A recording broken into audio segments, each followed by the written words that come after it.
Halo, assalamualaikum anak-anak kelas 3. Kita bertemu lagi di tema 2, di subtema 2, pembelajaran 1 dan 6, Bahasa Indonesia. Nah, sebelum mengawali pembelajaran hari ini, anak-anak alangkah lebih baiknya berdoa terlebih dahulu ya. Kemudian setelah kita berdoa, anak-anak bisa mengetahui tujuan pembelajaran pada hari ini. Yang pertama yaitu siswa dapat memahami pesan dari suatu dongeng. Yang kedua, siswa dapat menyampaikan pesan secara lisan maupun tulisan sebuah dongeng. Yang ketiga, siswa dapat mempraktikkan pesan baik dalam dongeng pada kehidupan sehari-hari. Oh iya, Bu Eka mau ingatkan ya, jangan lupa like dan subscribe-nya. Lanjut ke pembahasan. Oke, mari kita perhatikan. Ayo sekarang kita perhatikan. Kemarin kita sudah belajar tentang dongeng. Ayo, siapa yang masih ingat tentang dongeng? Yaps, betul sekali. Dongeng adalah cerita khayalan yang menceritakan suatu kisah pada zaman dahulu.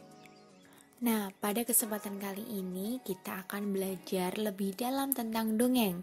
Nah, dengan membaca sebuah dongeng secara cermat, seluruh teks dalam dongeng tersebut kita dapat memahami isi dongeng dengan menjawab pertanyaan berdasarkan kata tanya. Apa, di mana, kapan, siapa, mengapa, dan bagaimana.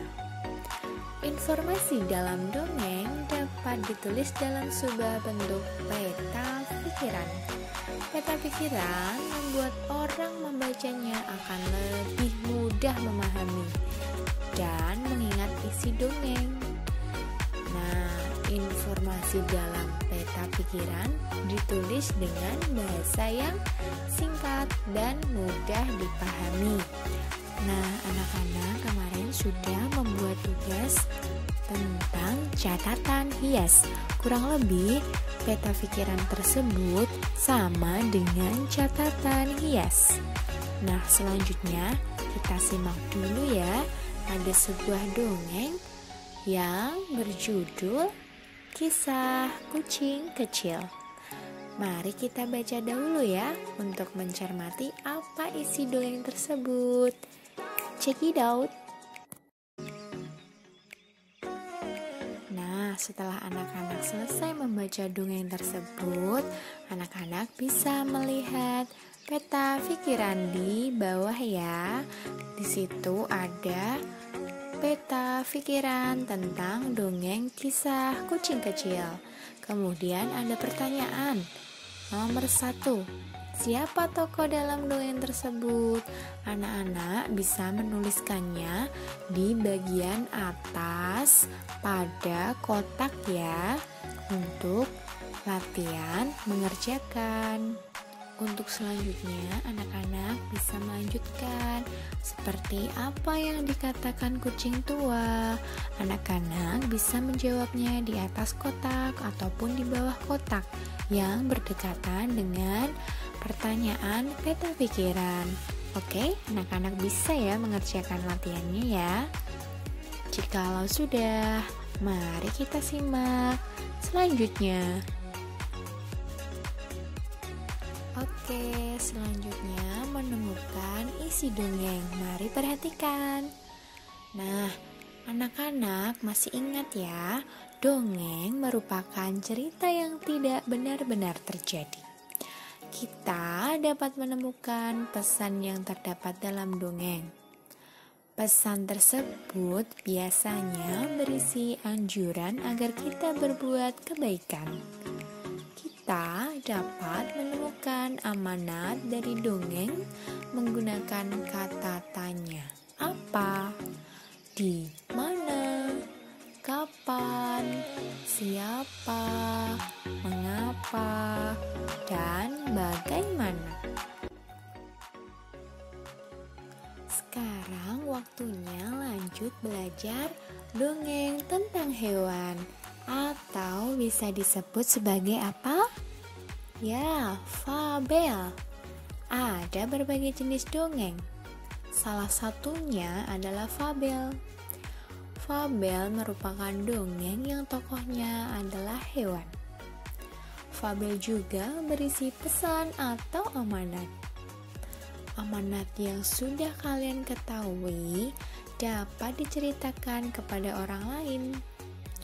Saat menceritakan amanat fabel, sebaiknya kalian juga menceritakan isi agar bisa memahami secara runtut. Dalam menceritakan fabel, anak-anak bisa menggunakan bahasa yang bagus dan mudah dipahami orang lain. Nah, sekarang kita berlatih yuk. Coba kalian lihat di nomor 1. Temukan pesan yang terdapat pada dongeng tersebut. Maksudnya, kalian harus menentukan pesan pada dongeng kisah kucing kecil. Di halaman paling awal ya, tadi kita sudah membahasnya. Kemudian ada di nomor 2. Tuliskan pesan yang terdapat dalam dongeng tersebut. Nah, kalian bisa menuliskannya. Jadi kesimpulannya, nomor 1, kalian menemukan di bacaan tersebut. Bisa digarisbawahi ya. Lalu nomor 2, kalian menuliskannya di bawah soal tersebut.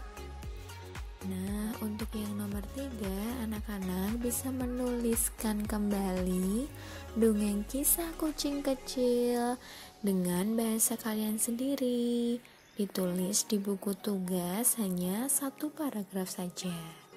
Oke anak-anak, pasti bisa ya. Untuk tugasnya, anak-anak tidak usah dikumpulkan karena akan dibahas Bapak atau Ibu Guru pada saat Zoom. Nah, sekian ya pembelajaran hari ini. Jangan lupa ucapkan hamdalah. Alhamdulillahirabbil alamin. Terima kasih untuk semangat belajarnya hari ini. Sampai bertemu kembali anak-anak di next video. Dan pesan dari Bu Eka, tetap semangat, jaga kesehatan, dan tetap ceria. Jangan lupa untuk selalu belajar. Bu Eka izin pamit ya. Mohon maaf apabila ada kesalahan sewaktu mengajar. Terima kasih dan sampai bertemu kembali. Wassalamualaikum warahmatullahi wabarakatuh. Sampai jumpa.